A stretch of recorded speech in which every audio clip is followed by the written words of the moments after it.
The government was forced to deny last night that Chris Whitty felt very unhappy about plans for a Big Bang reopening of schools on March 8. Downing Street knocked down claims that the chief medical officer had concerns that a full return, rather than the staggered approach called for by unions, would cause a spike in infections. Boris Johnson has made it clear that he wants all 10 million schoolchildren and staff to return on March 8.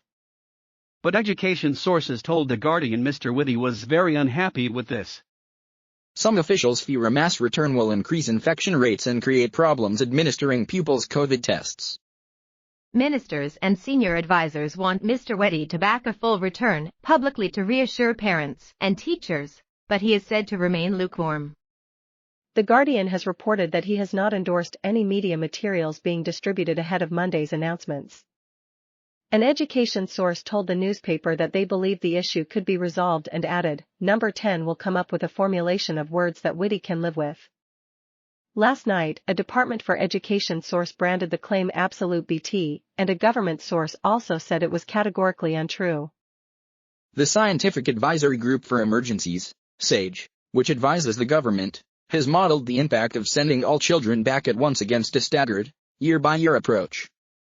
It believes the first option will lead to a bigger rise in the so-called R-value, which measures how quickly the virus will spread. But it insists ministers must weigh up the risks against pupils' well-being. Officials including Mr Whitty have repeatedly stressed the damage to children of being forced to stay at home. Mr Johnson is set to meet senior ministers today to hammer out the final details. The committee will examine the latest data on the impact of lockdown and the vaccine rollout, so they can decide how quickly to lift restrictions. Cabinet will then rubber stamp the plans on Monday morning, before they are revealed to the Commons that afternoon. The blueprint is likely to see schools return on March 8 along with more relaxed rules on outdoor exercise, the return of outdoor sports like golf and tennis at the end of next month, and non-essential shops opening soon after Easter. Pubs and restaurants may also be able to serve people outdoors from April, although not indoors until May, but sources have warned dates could be pushed back if the data doesn't support the restrictions being lifted. A Downing Street source told The Guardian, if we need to move things to the right because of our assessment of the pandemic, then we may have to do that. Teaching unions want a phased return to schools. 9 organizations representing teachers, heads, support staff, and governors united to warn against the Prime Minister's plan.